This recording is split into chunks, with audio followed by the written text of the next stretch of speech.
Mainit na naman mga kapuso. Naplano nyo na ba ang summer getaway ninyo? Ngayong gabi tumutok na sa pinasarap dahil mas pasasarapin namin ang inyong summer vacation. Ito masarap. Good. Sa susunod nating destinasyon, hindi lang ang inyong mga tiyan ang aming bubusugin, pati na rin ang inyong mga paningin. Tara na't sumisid, lumangoy at mag-food trip sa Zambales. Ang sarap. Wow. So sweet. Mas masarap kesa sa tahong. Isa sa pinakadinarayong beach destination tuwing summer ang Zambales. Lahat ng bibisita siguradong matutuwa sa mahaba nitong baybayin, malinaw na tubig, at iba't ibang beach sports and activities. Pero bukod dito, sinasadya rin ng Zambales dahil sa nagsasarapan nilang seafood. 173 kilometers, ganyan kahaba ang baybaying dagat ng probinsya ng Zambales. Ngayong gabi sa Pinasarap, exciting to mga kapuso kasi titikman natin ang yaman at biyaya ng karagatan ng Zambales. Sa isla ng San Salvador sa bayan ng Masinloc, higit daw na makikita ang yaman ng karagatan ng Zambales. Ang dagat sa norte nito, bahagi ng Marine Protected Area na may lawak na 127 hectares. Sa ilalim ng dagat, makikita ang iba't ibang uri ng isda, shells at iba pang marine life. Matatagpuan din malapit sa isla ang Taclobo Farm kung saan pinararami ang mga taklobo o giant clam. Sa silangang bahagi naman ng isla, pwedeng bisitahin ng mga turista ang Bacala Guest House. Ang guest house na ito nasa gitna mismo ng dagat. Bukod sa pagpapahinga rito, pwede ring manghuli at kumain ng isa sa kanilang pinakasikat na lamang dagat, ang sea urchin. May dalawang uri ng sea urchin na pwedeng kainin sa Zambales, ang maratangtang na kulay pula at may maiikling tinik, at ang tayong na kulay itim naman at may mahahabang tinik. Karaniwan yung mga sea urchins, nasa mga mabababaw na lugar lang naman yung mga kinukuha nila.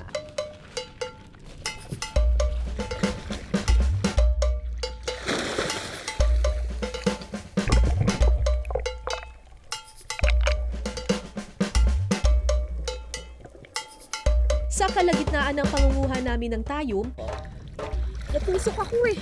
Hindi ko na malayan na natusok na pala ako ng tinik nito. Natusok ako eh. Natusok yung kamay ko eh.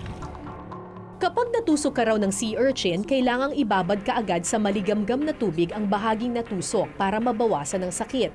Mainam rin ang paglalagay ng suka dahil pinalalambot nito ang tinik. Kailangan kong lagyan ng suka. Yung suka namin.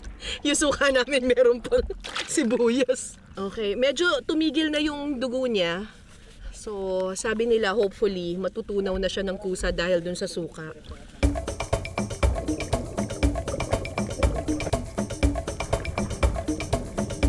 Sa kalahating oras naming pagsisid, halos kalahating sako ng tayom agad ang aming nakuha.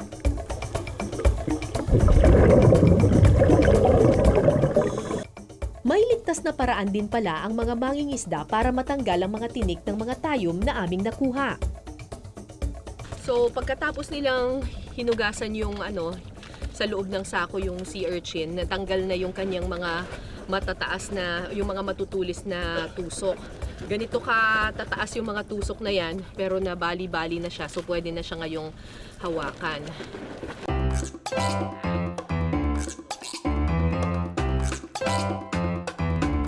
Ang mga tayom na nahuli fresh from the sea, lagyan mo lang ng konting suka, pwede nang kainin. Kanina bright yellow siya, medyo nagiging pale yellow na siya.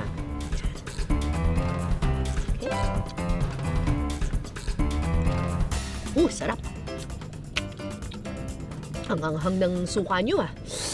Sarap. Pero bukod sa kinilaw na sea urchin, may iba pang tayom dishes na pwedeng tikman. Sa isang resort restaurant sa San Salvador Island, best seller nila ang black pasta with tayom. Kanina natikman natin yung natural creaminess at sarap ng tayum or sea urchin na talagang wala. Kinain lang na gano'n at nilagyan lang ng suka. Ngayon naman, ang titikman natin ay yung iba't ibang mga recipes na pwede nating gawin with sea urchin. Kasama ko dito si Banjo. Mahigit 1 taon ng cook si Banjo at isa sa kanyang mga specialty ang tayum dishes. Okay. So anong gagawin natin ngayon? Tutunawin natin yung butter. Ayan. Ilagay natin yung Sibuyas.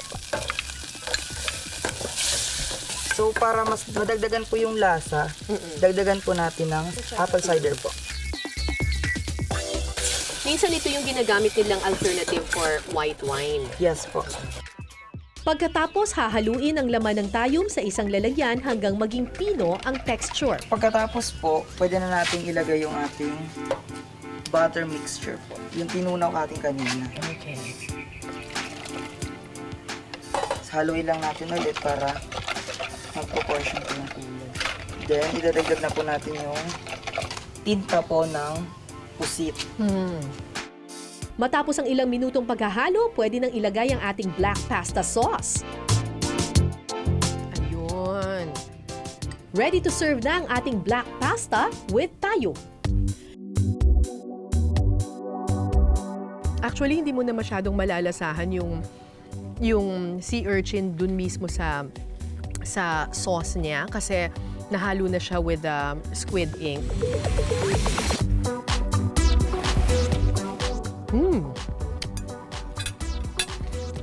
At ang perfect niyang combination, yung ginamit din natin kaninang sauce, apple cider.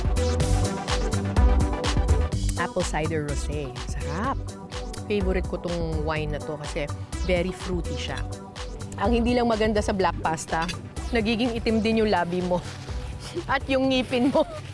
Nagkakaroon ka ng black lipstick. Kailangan magmumug dito. Meron pa?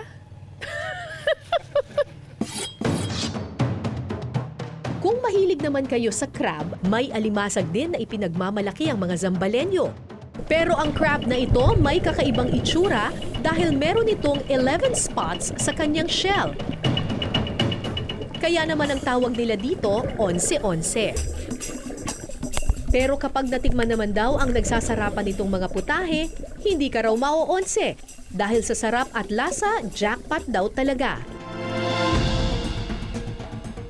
Sa mga batuhan at coral reef, madalas magtago ang mga onse-onse.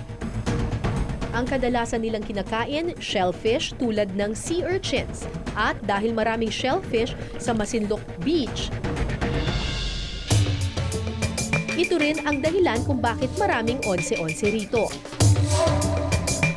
Gamit lang ang mga kamay, mano-mano itong hinuhuli, kaya ang mangingisdang si Mike na halos 10 taon nang nanghuhuli ng onse-onse, doble ingat dahil magaling daw itong manipit. Pag dalamputin mo siya, madali lang po. Kasi nasa labas lang po sila ng bato. Pag malalim po yun, pag sinisid mo dalawa, medyo mahirapan ka. Siyempre, pag nasa loob siya ng bato, hindi mo makakabasta-basta. Pero kahit ilang beses na raw siyang nasisipit, deadma si Mike dahil winner naman daw kapag natikman na ang onse-onse meat.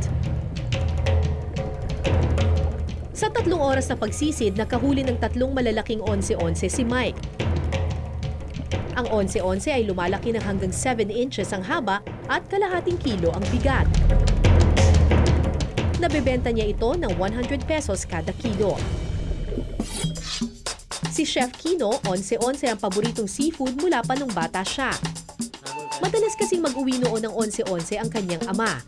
At ngayong chef na siya, isa sa mga forte niyang lutuin, ang mga onse-onse dish. Unang-una yung karakteristik ng onse-onse, marami siyang itlog. Yung tinatawag nilang alige, tinatawag nilang puga, sabi nila. Kasi yung shell niya, rounded, nandun. Sa likod, sa ilalim ng shell niya, nandun yung pinaka-aligi niya. Ang ipinagmamalaking dish ni Chef Kino, ang kanyang deviled onse-onse. Sa pagluluto nito, igigisa ang bawang, sibuyas, luya at sili. Kapag lumabas na ang aroma ng luya, sunod na ilalagay ang tomato paste at oyster sauce. Sunod na ilalagay ang onse-onse.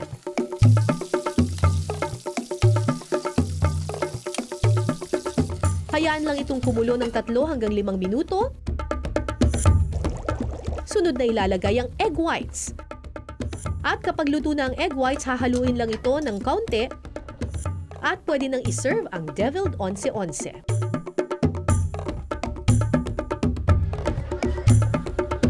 Matamis siya, malasa, pinakamasarap to.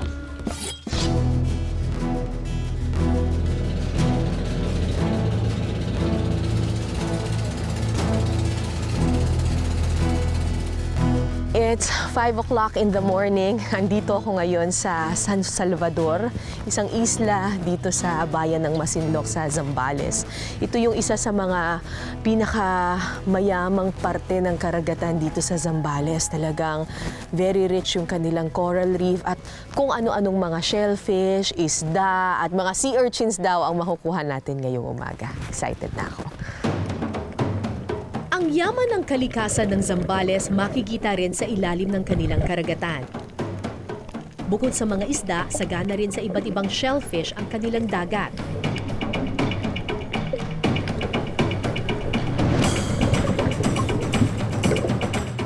Isa na rito ang pamislat o elephant ear mussel. Itong isla ng San Salvador dito sa Masinloc, Zambales, kilalang kilala ito para dito sa kakaibang shell na ito na kung tawagin nila pamislat. Si Kuya Joseph ang kumuha nito.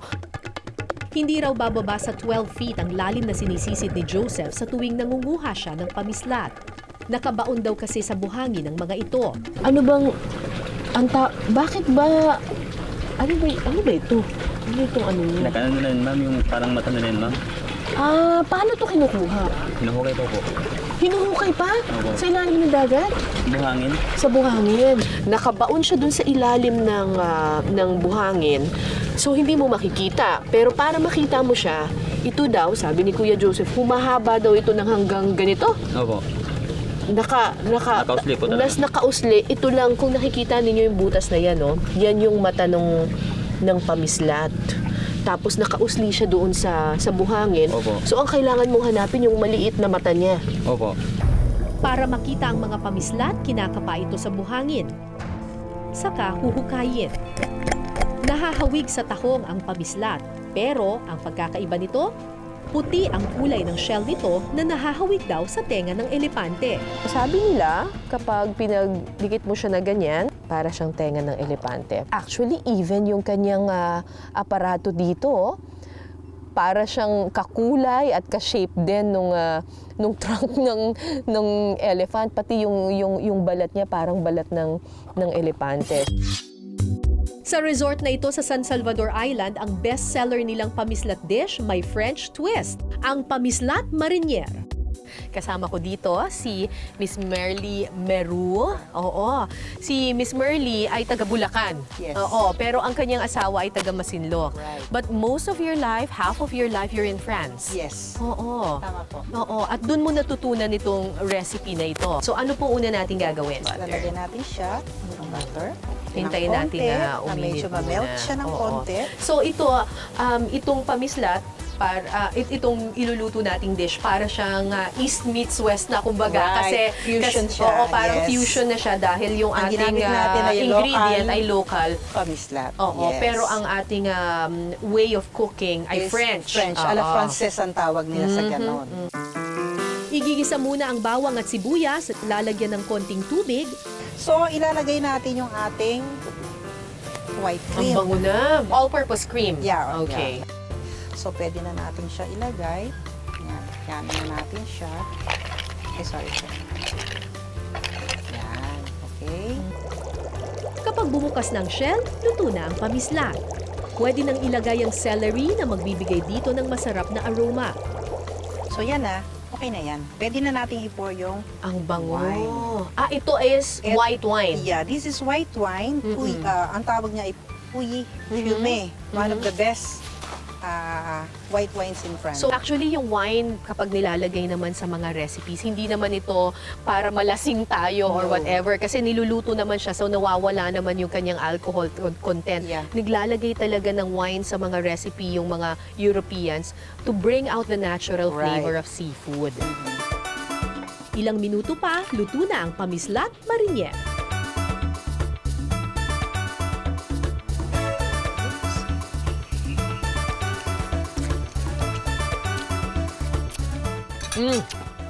Sarap. Ang sarap. Mas masarap kesa sa tahong. Maniwala kayo sa akin. Ibang-iba siya talaga. Para siyang Ibang lasa. halo ng clam at tahong. Oh my gosh. Iba siya. Tapos perfect na perfect yung very, very subtle na taste ng white wine at saka ng celery sa kanya. May konting flavor. Oh my gosh! Look at that! Wow! Ang sarap! Ang Zambales, isa sa probinsyang may pinakamalaking populasyon ng mga katutubong Aita hanggang ngayon. Ang mga Aita kasi ang mga unang nanirahan sa kabundukang tumatawid sa mga probinsya sa Central Luzon. Pero nang sumabog ang Mount Pinatubo noong 1991, napilitan silang bumaba ng bundok para humingi ng tulong sa gobyerno. Nasira kasi ang kanilang pananim at kabuhayan. Sa paanan ng bundok malapit sa ilog ng Butolan, matatagpuan ang Aita community na kinabibilangan ni Nanay Cristina.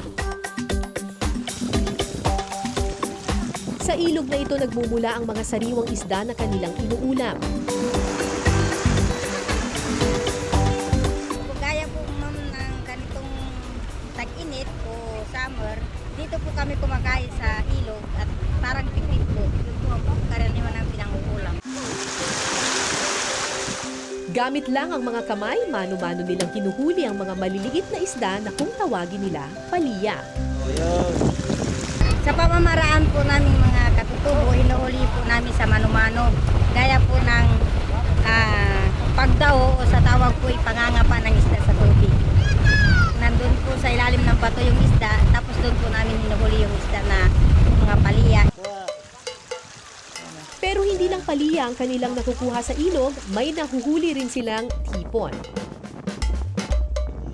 Kapag marami na silang nahuli, magluluto na sila ng kanilang paboritong pinangat na isda. Madali lang sundan ng lutuin ng mga Aita. Para kasi sa kanila, mas masarap ang pagkain kapag simple lang ang pagkakaluto. Sa isang kaldero, pagsasama-samahin ng mangga, tanlad, sibuyas at mga nahuling isda.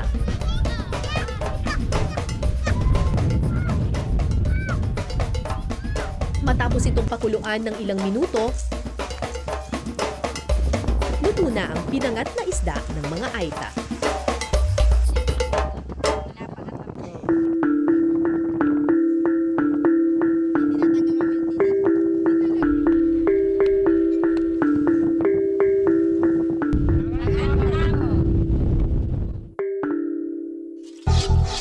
Sa bayan ng Butolan sa Zambales, nakilala ko ang magpinsan na sina Tatay Oglas at Nanay Esang. Ito po si Tatay Oglas at saka si Nanay Esang. Mga Aita po sila dito sa Butolan. Pero galing kayo talaga ng Pinatubo. Mount Pinatubo. At dito lang sila na-resettle nung pumutok na yung bulkan. Anong gagawin natin ngayon? Mangali. Mangali. Ano ibig sabihin ng mangali? Maghukay po.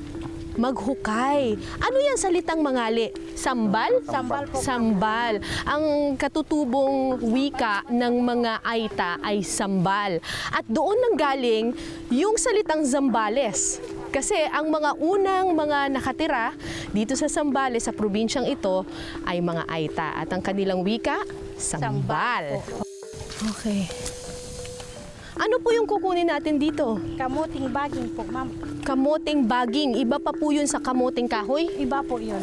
At saka yung kamoting sweet potato. Ay, ito na po yun ma'am.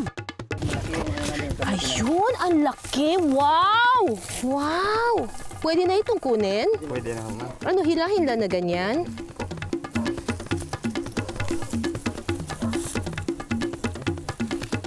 Paano natin malalaman? Kahit ganyan na lang po ma'am. Kahit Basta huhukayan lang. Oo, ayan po ma'am. Ay, maliit pa yung nakuha ko. Wow! Look at this! Oh my gosh. Wow, tingnan Ay, mo. makal, diba? Para malaman mo na malaki yung kamote, kailangan medyo malago na rin yung kanyang dahon. Ito. Ito. Aha, ganda. Pwede na tong pangkamote Q. Yung mga root crops din kasi, depende doon sa lupa kung saan siya tinanim, nagiging mas malaki siya, nagiging mas mataba at nagiging mas matamis. Dito sa Zambales, kung mapapansin mo yung kanilang lupa, hindi siya ordinaryong lupa, medyo may pagka-sandy siya. Sabi nila may halo na raw kasi itong volcanic soil.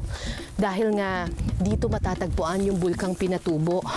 Ang volcanic soil, it makes the soil very rich. Sabi nga nila, the sweetest fruits come from volcanic soil daw eh. Ang liit eh! Ay nako, halika na! Mangali na! Mangali na tayo! Magagawa pa kami pandesal at cookies mamaya. Oo, hinahalo po sa cookies, ma'am. Talaga ha? At ginagawa rin po namin ice candy, ma'am. Ice candy na kamote? Opo. Baka mautot ako dyan. Pagkatapos mainitan sa paghuhukay, kakain kami ng kamote pandesal at kamote ice candy. Hindi ko alam kung anong lasa nun, pero sa init ng panahon, I will eat anything. Ang mga naani naming kamote, diretso sa isang farm sa Botolan para gawing cookies, pandesal, wine at ice candy. Ang baker na si Kim ituturo sa atin ang paggawa ng kamote cookies. Ano yung ipapakita mo sa amin ngayon? So yung gagawin po natin is yung kamote butter cookies. Wow! Cookies, okay. Kamote butter cookies. Alright, o sige. Anong unang gagawin natin? So ilagay po natin yung flour. Paano nyo naman na-discover na pwede palang gamitin para sa cookies ang kamote? Actually po nag-start po kami ng pandesal po. Kasi yun po talaga yung pinakamahirap pong aralin. Para po sana makatch din yung market ng mga bata, mga students. Nag-isip po kami ng iba pa pong pwede na madali po nilang kakainin. Ang harina o flour, lalagyan ng asukal, margarine at butter. Sunod namang ilalagay ang dinurog na nilagang kamote. At ang kamote ba talagang nakakapagbigay ng ibang klaseng flavor, distinct flavor sa cookies? Yes po. Hahaluin lang ang lahat ng ingredients sa mixing bowl. At kapag naging pino na ang mixture at naging dough, imomolde na ito para maging cookies. Alam mo, ang sarap ng kamote ninyo dito. Ang tamis, ha? Matamis. May ibang mga kamote kasi yung nabibili sa palengke, parang medyo matabang. Ito, it's very, very sweet. Usually, pag kumakain ako ng kamote, nilalagyan ko pa siya ng butter, tapos sinasawsaw ko pa sa asukal. Pero ito, as it is, pwede na siyang kainin kasi ang tamis niya. Kung wala ka namang pangmolde ng cookies, pwede rin ang mano-manong pagbibilog at pagkukorte rito. Ito po, pwede na po natin isalang po sa oven. Okay. Gaano katagal? At 100 degrees, pwede po siyang isalang for 30 minutes po. 30 minutes. Okay. Mabilis siyang maluto. Opo. Makalipas ang 30 minuto, luto na ang ating kamote butter cookies.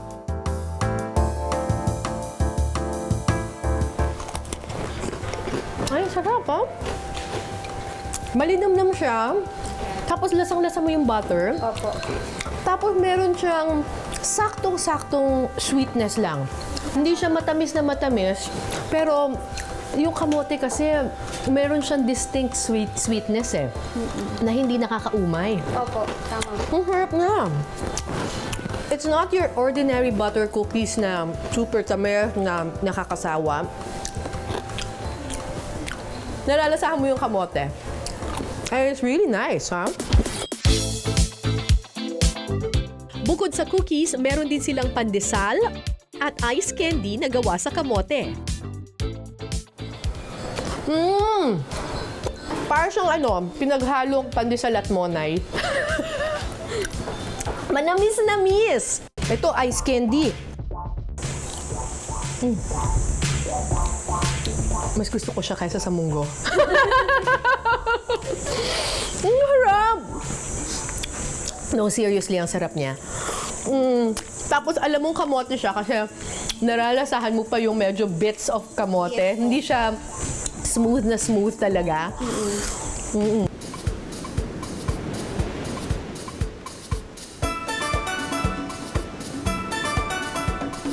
Ang probinsya ng Zambales hindi lang dapat pasyalan dahil sa magagandang tanawin.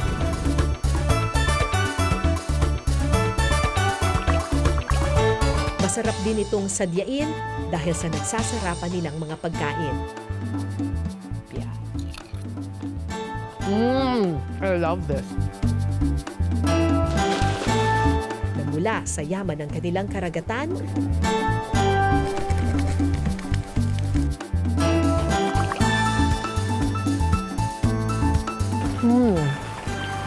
It's very good. at biyaya ng mga puno at halaman. Sarap. Minsan man silang inilubog ng pagsabog ng bulkang Pinatubo, ang mga Zambalenyo hindi sumusuko dahil ang trahedyang dulot ng kalikasan naging daan sa pagiging maparaan nila sa pagluluto. Sarap. Ang sarap niya. Uy, parang ang sarap nito. Ay, sarap. Magandang gabi, ako po si Cara David at ito ang Pinas Sarap. The best.